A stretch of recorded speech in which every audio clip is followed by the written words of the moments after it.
Welcome and thank you for joining us today for Modern ITAM in the Digitally Transformed Enterprise. My name is Raleigh Gould and I'll be the moderator for today's event. Our featured speaker is Valerie O'Connell, Research Director at EMA. Valerie came to EMA with decades of senior level experience in the effective marketing of technology. She excels at making the value proposition of complex products clear in crowded markets and at equipping sales forces to strike with precision. And now I'd like to go ahead and turn things over to our featured speaker. Valerie, take it away. Thank you, Raleigh, and thank you everyone for joining us today. And while I'm on the topic of thank yous, I want to take a moment to thank and to point your attention to the sponsors of this research. Research like this that is very time consuming and resource dependent really requires people funded. And that's what sponsors do. They don't influence the responses or the findings. They just invest in learning. And so my sponsors for this research are Device42, Avanti, and Umnitsa. If you get a chance, please check them out too. And now on to my research. The premise of this research was that modern IT teams just can't rely on IT asset management approaches and tools that were designed for less complex times. I mean, they just can't. And I don't need to tell you about all the forces, but the major ones that are hitting IT are digital transformation.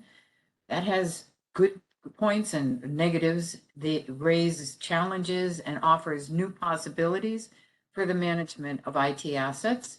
Advances in AI ops, machine learning, analytics, and automation. Those reshape the expectations and the capabilities for cross-functional workflows and reset boundaries. Work from anywhere, that means there are assets everywhere. And the very definition of IT asset is expanding across new asset types as well as established disciplines. So, what changes are required for modern IT asset management in the digitally transformed enterprise? To answer that question, I wanted to get a cross-IT view of IT asset management, not just ITAM's view of itself. To do that, in September of this year, we put together a panel of over 300 IT professionals. The company sizes ranged from 1,000 employees to more than 20,000. You see the distribution here on the left.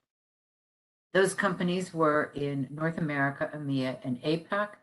And the managerial levels, we did have and always like to have some percentage of IT professionals. But the bulk of the respondents were at managerial levels from director, IT director on up through CXO, primarily CIO.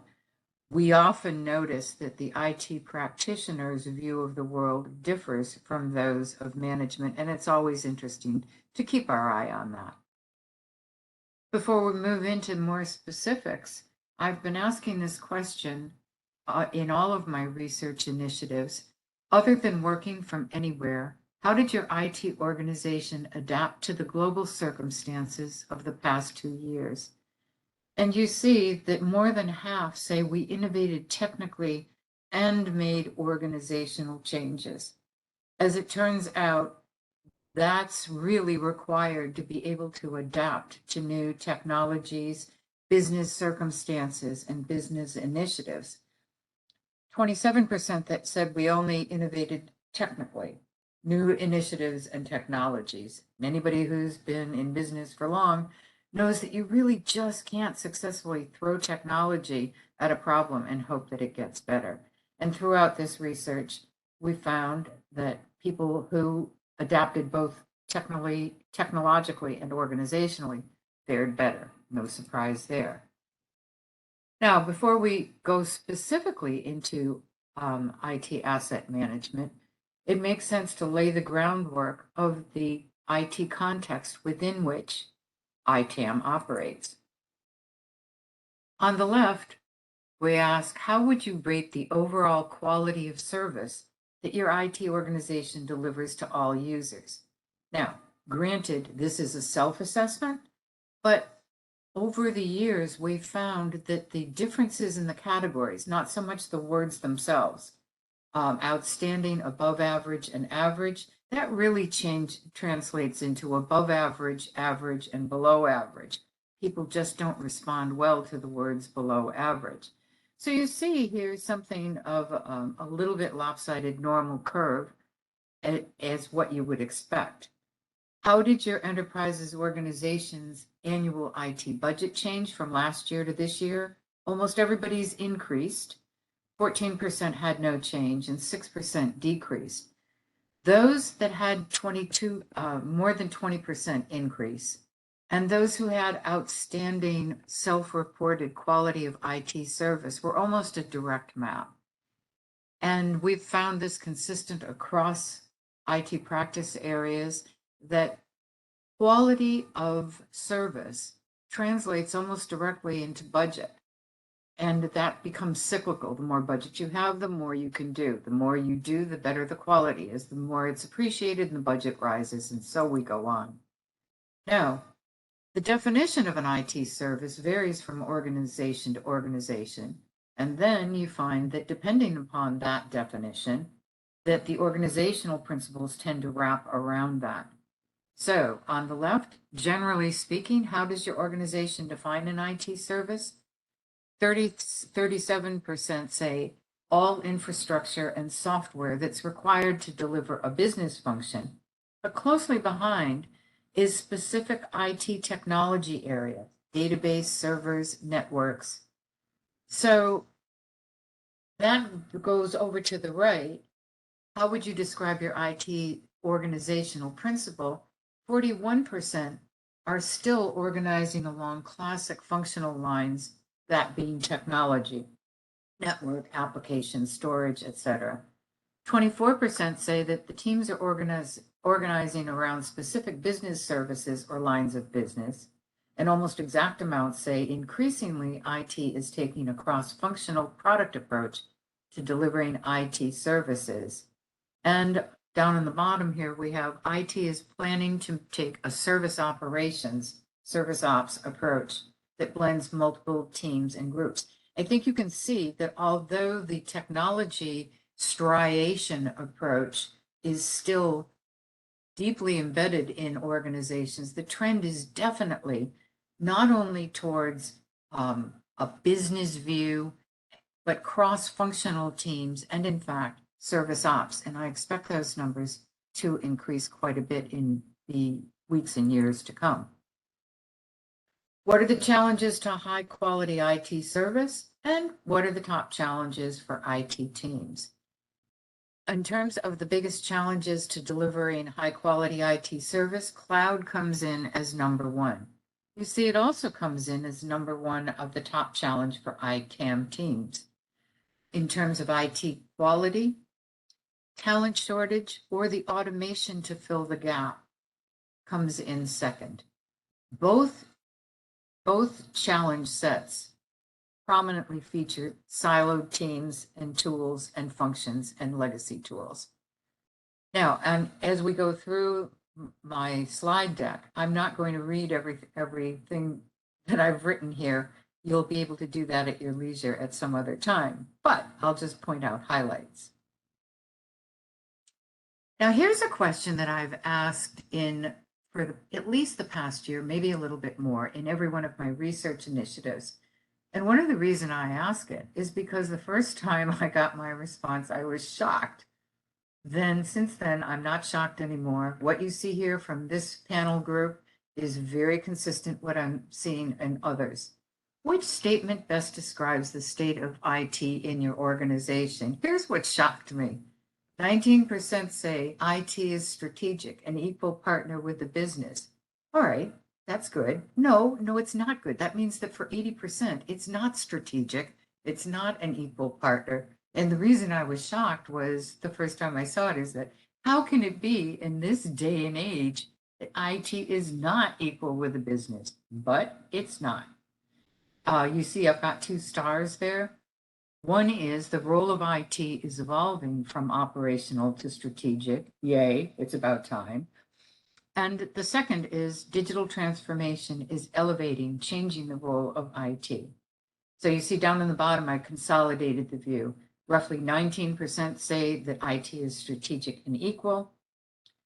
46.4% say it's operational. 34% say it's changing. It is changing, and it has to be changing. And one of the reasons that it's changing is because of the absolutely intrinsically tied nature of IT with the business and digital transformation. Increasingly, IT is being held responsible for business impact of investments. You see here, I asked that specifically, which statement best describes IT's area of responsibility? And 64% said that IT is increasingly held responsible for the business impact of its investments. That's the way everything is trending, although 31% say that it's only responsible for performance and availability. And a bewildering 5% say they get a budget, they can use it, it's up to them. So now let's take a look at ITAM in its context, in the context of IT. What is the highest level that is directly involved with IT asset management? You see the breakdown here. The CIO and CISOs, 31%, 38% are IT VP and director, 22% are IT manager, and like a non-existent portion are business and non-IT. One of the things that's interesting here is that the higher in the organization to which IT asset management reports, the more likely they are to have a high level of ITAM maturity, more business return to the business, end-to-end lifecycle management is more advanced. Those who are reporting to IT managers are not only lower down in the organization, they tend to correlate with lower quality of IT service and of budget and other good things that can happen to ITAM. I asked specifically, what statement best characterizes the effect of digital transformation on the role of ITAM in your organization? And you see, I have two answers circled here. I'll tell you what the answers are and tell you why I circled them. 32% say increased reliance on IT has raised ITAM's role and influence. And slightly more say that the scope and speed of innovation have increased the number and type of tools. So there are two different responses here. Digital transformation is good for us because it's raised ITAM's role and influence, or it's just increased the number and type of tools we have, which is already an issue. And what's the difference there? Digging down into and doing analysis on the responses, those who have high ITAM maturity experience digital transformation as a plus, whereas those with lower ITAM maturity, less automation, less developed end-to-end lifecycle management, they experience digital transformation as a piling on, yet more troubles and complexity in an already almost overwhelming circumstance. We talked about IT not being an equal partner with a business.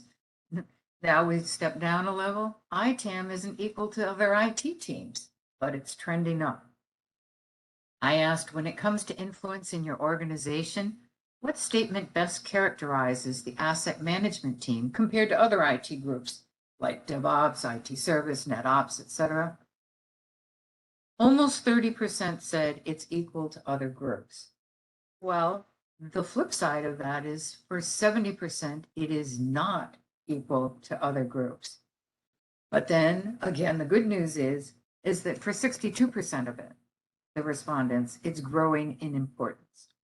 And I maintain that it will continue to grow in importance because the reach and the uses of ITAM information are not only imperative in organizations and the business health of an organization, but they're increasing as well.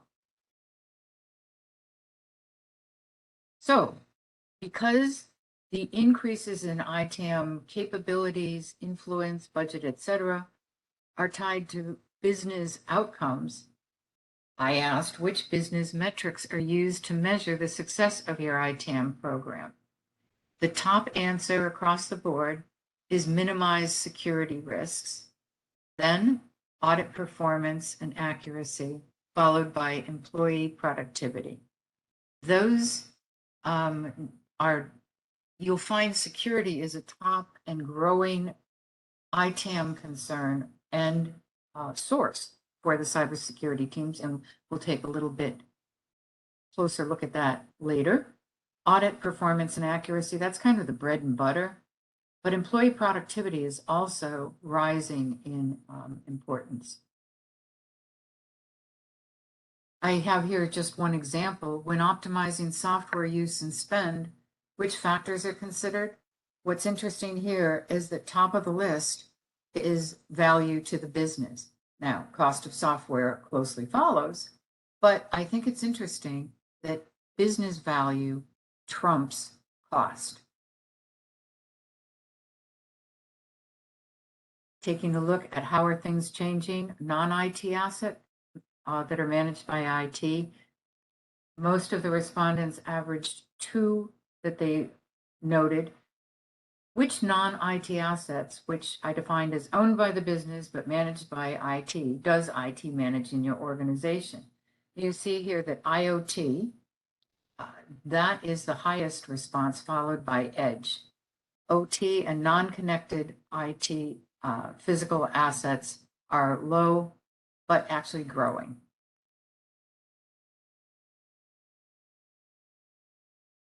Which statement best describes your organization's approach to IT asset management? This almost never happens. I mean, you have 26.4% as the answer across the board. Looks suspicious, but believe me, that's the way it came out. The first answer is separate teams. There are separate teams and tools specific to each asset type, hardware, software, etc. The next one is that hardware and software asset management teams are combined, but cloud is separate. And I'll just say a little note here. My experience in other research tends to say that the most common organizational type is either separate teams or unified teams with cloud being separate. There you have it. In terms of unified end-to-end lifecycle management, it should not be surprising at all that that correlates highly with ITAM accuracy, ITAM maturity, the usefulness, the stakeholders that access ITAM information. We'll cover some of that in a minute. 38% say there's a unified approach to the purchase, deployment, maintenance, use, and disposal of technology across all asset types. 19% say they're all handled differently, and 20% say there's more emphasis on managing software assets than other asset types. 5% say that lifecycle management is not a high priority, and they're either wrong or not doing well in business, is my guess. Looking at ITAM tools, ITAM technology, I started with a question, is there any effort to consolidate asset-related tools? And the reason I asked that is because of the many problems in the world, not having enough IT asset management tools is just not one of them. So tool consolidation is a consideration. 31% say yes, we're reducing a lot of duplication and overlap. 55% say yes, we use a platform to unify asset visibility, workflow, and automation. 8% say no, but there should be. And 5% say nope, we're just fine. There's no effort at all. The fact of the matter is that most organizations are using platforms, and not only platforms, but from tool consolidation, platform consolidation is now also a consideration. 20% or 21% say they use a platform to collect, normalize, and consolidate asset data, so silos are minimized.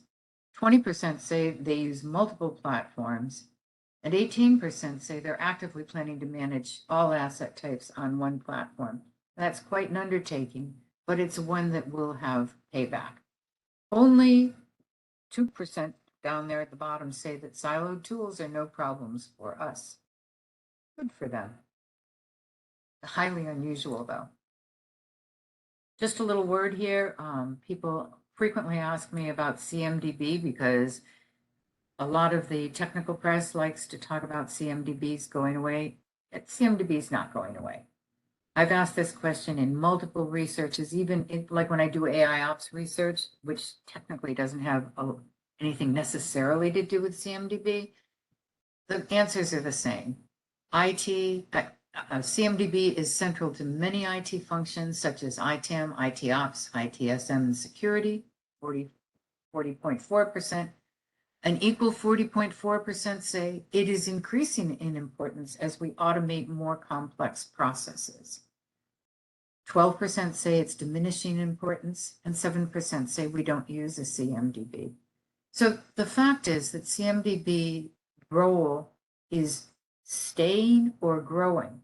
How it is updated and how it is used, that's changing, but CMDB itself is not going away. Speaking of not going away, growing automation and AI machine learning in asset-related functions. It's definitely mainstream, but it's still pretty early. I asked, how would you characterize the use of automation in your asset management program? For 42%, it's already a high level of process automation. And for 26.4%, automation is increasingly a part of our asset management effectiveness, but it's still new. So I think it's fair to say that it's mainstream, but early. I asked which asset-related functions use AI, ML, and/or automation in your organization. And the top three answers, pretty much in order, were cloud security, ITSM ticketing, and service. And then there were a bunch of responses that were frequently mentioned in order, but not in the same class as cloud security and ITSM.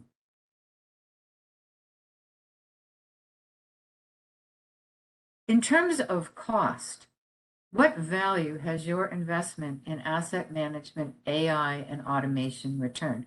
So we've been talking about benefits and challenges and some other things that I maybe haven't covered in this particular presentation, but now I've turned their attention specifically to cost. What value has your investment in asset management, AI, and automation returned? 29% say it's a high value. All right, what did we mean by that? We meant that the savings and benefits are at least double the cost. 56% say it's a good value. It more than paid for itself, probably returning in excess of 20%. And then 10% said break even. It paid for itself and then some. So you've got like 95% of the folks there saying that investments in this area are profitable or break even. And there's a grumpy couple people who said it's disappointing. The benefits do not offset the costs. Yes, they do. Now, 4 out of 5 plan to change their current ITAM systems, either replace, add on, or evaluating what to do. Only 21% say, nope, our current systems serve our current needs just fine, no plan to change. It makes sense with the changing requirements, with the changing challenges, and the changing opportunities and ability to impact the business that ITAM systems have to change, and people are changing with them. The preference is to add on, but there's a very healthy 25% say we have outgrown our current system and we're actively looking to replace it. When they're looking at replacing, again and again, one of the top considerations is ease of integration. And here I asked specifically about ease of integration with workflow. 73% wanted to easily integrate with existing workflow automations. 19% wanted to have its own workflow automation functionality, and 8% have no preference. So let's take a look at some of the uses of ITAM information. I say here that numerous groups have their own asset management solutions. So here are some of them, and these percentages are a percentage of the total mentions. So ITAM, IT finance, IT service management, cloud center of operations or excellence, all lead the pack in terms of having their own asset management systems, followed closely by human resources. I asked them then, do these different systems of asset management information agree with each other? And I was surprised that the majority didn't choose they never agree with each other, but almost no one chose they always agree with each other. In other words, there's going to be a range of disagreement between these systems. So that's not so much the question as what impact does that have?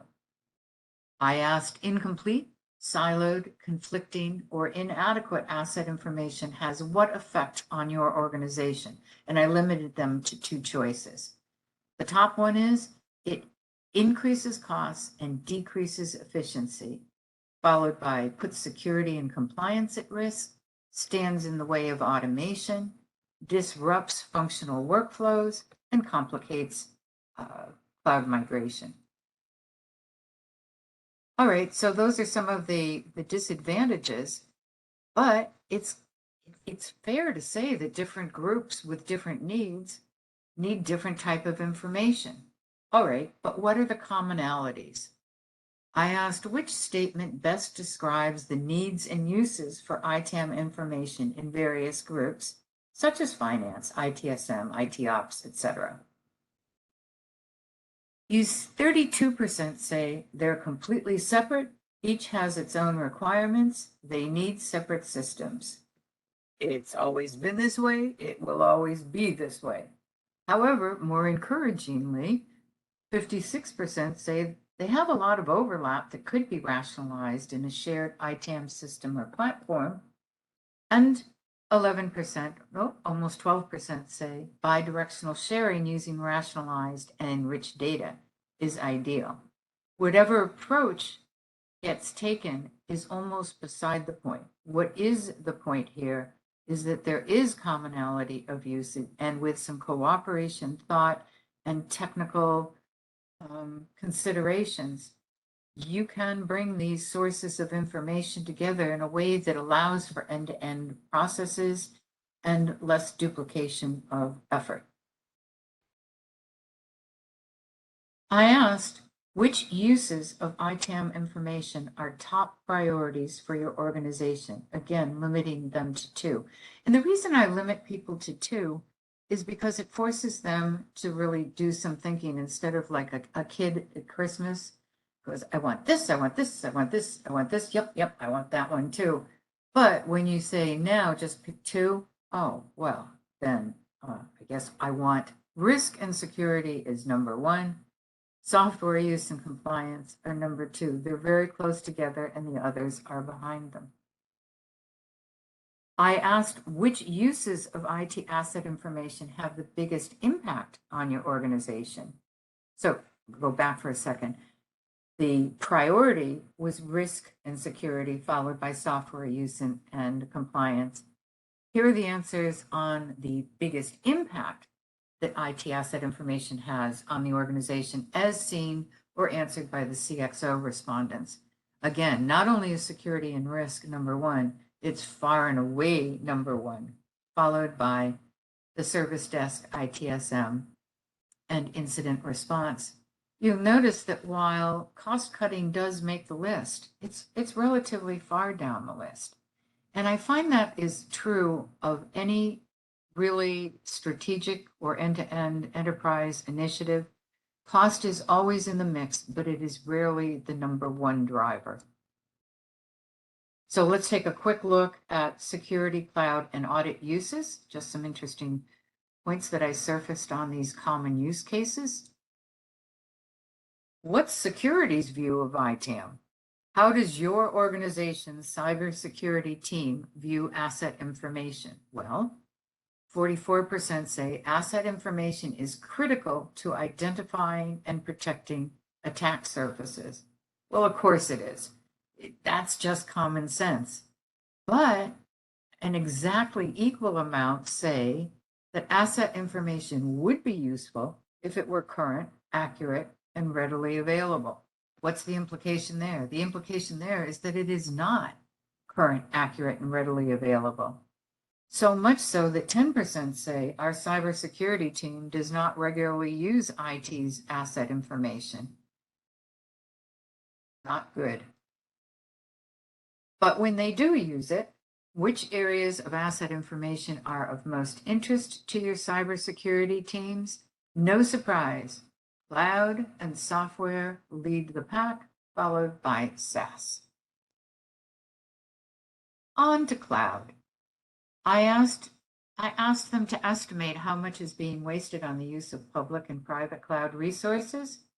And these are guesses or estimates. Some people would argue that I've been conservative here, but they could have answered more. 42.4% say between 10 and 25%. And let's see, 32%. Oh, these colors are not definitely clear. But anyway, the point is that the bulk of the people answered between 5 and 25%. 5% thought it was less than 5%, and 3% thought it was more than 25%. But whether it's 5%, 10%, 20%, or 25%, that's a lot of waste. And quantifying exactly what it is less important than knowing that something needs to be done about it. So enter FinOps. What is the state of FinOps, cloud cost management, in your organization? It's well established and delivering high value. It's also tends to be tightly controlled by cloud operations and centers of excellence.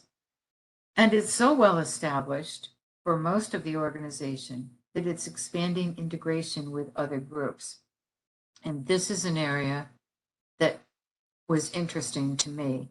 Again, when I was looking at the commonalities that are possible between the different organizations that have their own IT asset management systems, we wanted to know what challenges does FinOps address that complement ITAM? And you can look at the list here. There certainly are more, but the point is that there are numerous points at which FinOps can do what FinOps does and do it in a way that complements ITAM. They shouldn't be warring factions, although they frequently either are or like distant cousins who hardly ever talk except when they have to. So I asked, what will the long-term relationship of FinOps and ITAM most likely be? 54% say that they will be brought into a larger unified organization that will manage all asset types using specialized tools on an enterprise-wide platform.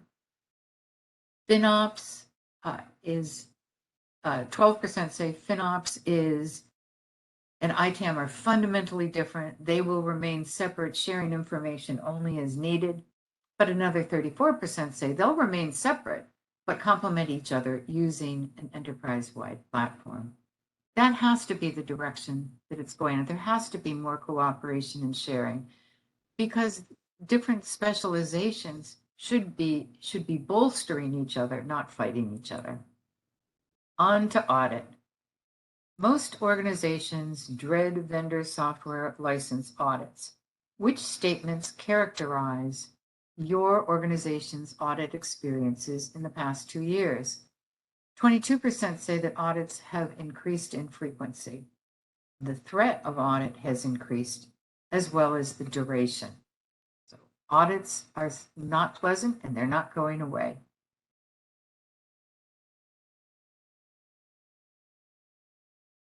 Just like I asked about the use of ITAM information for security, I asked how useful is ITAM information in audit preparation and defense effectiveness? This is kind of the bread and butter. I think the answers should be higher, but they aren't. 40% say it's critical. Our ITAM information facilitates a very high rate of success and low unexpected costs. That's where it should be, but there are only 40% that say that their ITAM information is audit ready. By far, the majority say it's useful. The ITAM information stops short of audit ready. We have to spend a lot of time and effort getting ready for every audit. And that can change, and it needs to change, and it will change with automation and AI, ML, and other advances on ITAM platforms. So, what are some of my concluding thoughts here? You could probably guess what they are, but I'm going to do them anyway. First of all, the very definition of an IT asset is being redefined as business and technology innovation takes over. I say here that effective asset management is a business-aligned function. It has to be. But to do that, it requires intelligent automation and the ongoing ability to adapt to change. There are going to continue to be new asset types and uses of asset information and tools. So you have to have a system in place that's going to anticipate that there will be change and be able to welcome it instead of see it as a change as a source of more complexity and problem. Enterprise-wide visibility of assets requires that the business context be added in order to maintain business value.